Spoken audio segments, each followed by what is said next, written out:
Assalamualaikum warahmatullahi wabarakatuh. Selamat bertemu kembali Sobat Survivor.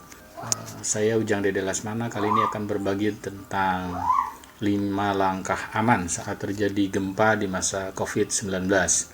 Ini merupakan sebuah hal yang sering dipertanyakan, bagaimana seandainya terjadi gempa di masa COVID-19 ini, kemudian harus melakukan evakuasi, padahal kita harus menjaga jarak. Nah, di sini saya akan membahas tentang 5 langkah aman, apa yang bisa kita lakukan bila terjadi gempa besar, bagaimana kita menyelamatkan dirinya, dan juga bagaimana kita bisa berusaha untuk tidak tertular penyakit COVID-19. Nah, teman-teman, kita mulai dari yang pertama.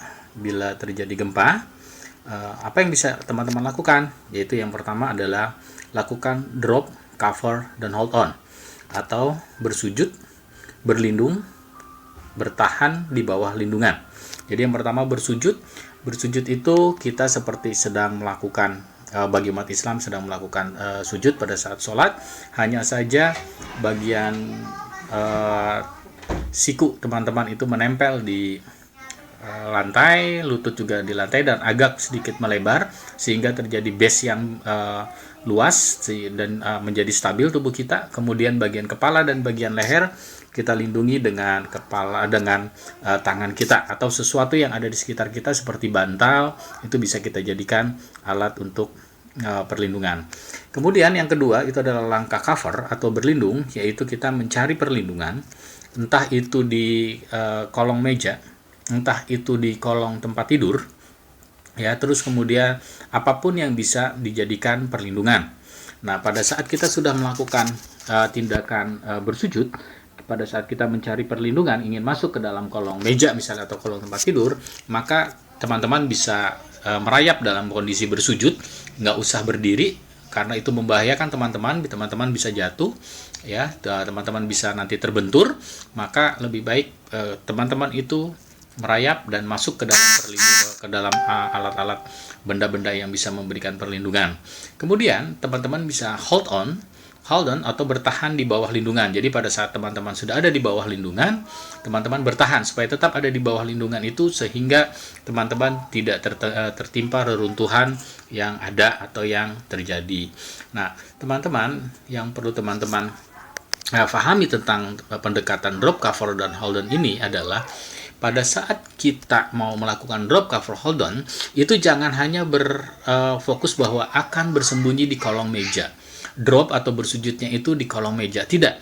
Dimanapun teman-teman berdiri, dimanapun teman-teman berada, bila terjadi gempa yang besar, maka teman-teman langsung lakukan drop. Lakukan posisi bersujud. Walaupun di atas teman-teman itu tidak ada perlindungan. Setelah itu teman-teman bisa mencari apakah ada perlindungan di sekitar situ atau di sampingnya. Misalnya kalau tempat tidur tidak ada kolongnya, bisa ada di samping tempat tidur. Terus kemudian kalau dia di sofa, terus kemudian tidak ada kolongnya, itu teman-teman bisa berada di sampingnya. Yang penting dalam kondisi bersujud, terus kemudian merayap dan mencari perlindungan. Karena pada dasarnya benda-benda besar yang ada di sekitar kita itu bisa menjadi tempat kita berlindung. Kemudian bertahan di bawah lindungan itu atau di samping lindungan itu merupakan sebuah hal yang bisa juga menyelamatkan teman-teman, sehingga pada saat ada reruntuhan tidak langsung menimpa teman-teman. Nah, itu langkah yang pertama. Jadi langkah pertama adalah drop, cover, dan hold on. Yang kedua, ini yang langkah selanjutnya setelah guncangan gempa selesai, segera lakukan evakuasi. Jadi jangan melakukan evakuasi pada saat terjadinya gempa, tetapi lakukan evakuasi setelah guncangan selesai. Nah, pada saat proses evakuasi ini, jaga jarak antar orang. Misalnya kalau di kantor, jaga jarak antar orang paling tidak 1 meter, atau 1 lencang tangan ke depan, ke kiri, kanan, dan belakang. Jadi untuk mempermudahnya itu, 1 lencang tangan kita ke arah depan, ke arah kanan, ke arah kiri, dan arah belakang. Sehingga itu termasuk jarak yang cukup aman untuk pencegahan penularan COVID-19, ya. Nah, pada saat teman-teman melakukan evakuasi, yakinkan teman-teman itu tidak lupa untuk mengenakan masker. Ya, yakinkan sehingga pada saat proses evakuasi itu teman-teman sudah menggunakan masker. Kalau ada kacamata, gunakan juga kacamata, karena ingat tiga bagian yang bisa di wajah yang bisa menjadi perantara penularan COVID-19 itu kan mata, hidung, dan mulut. Jadi jangan lupa kenakan masker. Syukur-syukur teman-teman udah punya tas siaga yang di dalamnya sudah ada barang tambahan tas siaga bencananya, yaitu masker cadangan dan hand sanitizer cadangan. Nah, bawalah benda-benda itu ya, masker dan tas siaga, bawa keluar sehingga kita bisa gunakan nanti bila saat diperlukan. Jadi itu langkah kedua. Langkah ketiga, pada saat kita melakukan proses evakuasi, berjalanlah dengan tenang. Ya, berjalanlah dengan tenang. Jangan berlari, jangan saling dorong. Ya, pada saat proses ini juga tetap jaga jarak aman COVID-19, yaitu tadi 1 lencang tangan, depan, samping, kiri, kanan, dan juga belakang. Ya, nah kemudian langkah keempat, segera menuju daerah terbuka dan aman. Ya, segera menuju tempat terbuka dan aman.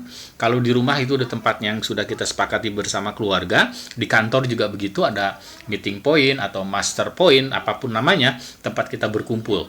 Nah, pada saat kita melakukan proses berkumpul di titik kumpul tersebut, ini kembali lagi tetap lakukan waspadai jarak aman. Ingat tadi ya, untuk mempermudah adalah minimal itu adalah satu lencang tangan antar pengungsi. Jadi depan, kiri, kanan, dan bagian belakang. Yang kelima teman-teman, tunggu informasi aman dari pihak berwenang, yaitu BMKG atau BPBD. Jangan kembali ke rumah untuk alasan apapun sebelum aman. Ya, jadi jangan merasa gempa udah selesai nih, kembali ada yang tertinggal lah, apa segala macam, itu hindari. Karena itu juga bisa membahayakan kita.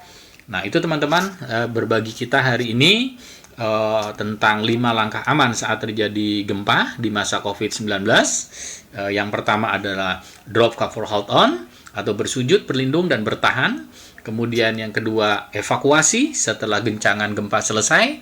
Yang ketiga adalah berjalan dengan tenang, tidak berlari pada saat proses evakuasi.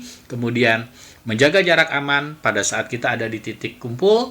1 lencang tangan kita ya antar pengungsi. Yang keempat, tunggu informasi aman untuk kita bisa kembali ke rumah dan lihat juga apakah rumah atau kantor kita aman atau tidak. Kalau kantor itu juga melihat dari pernyataan dari pengelola gedung. Demikian teman-teman, semoga teman-teman bisa dijadikan ini pembelajaran, karena memang gempa tidak menunggu COVID selesai. Pada saat kita kondisi pandemi COVID-19 ini pun gempa masih bisa terjadi. Baik teman-teman, semoga kita selamat dan juga bisa menyelamatkan orang lain. Terima kasih. Wassalamualaikum warahmatullahi wabarakatuh.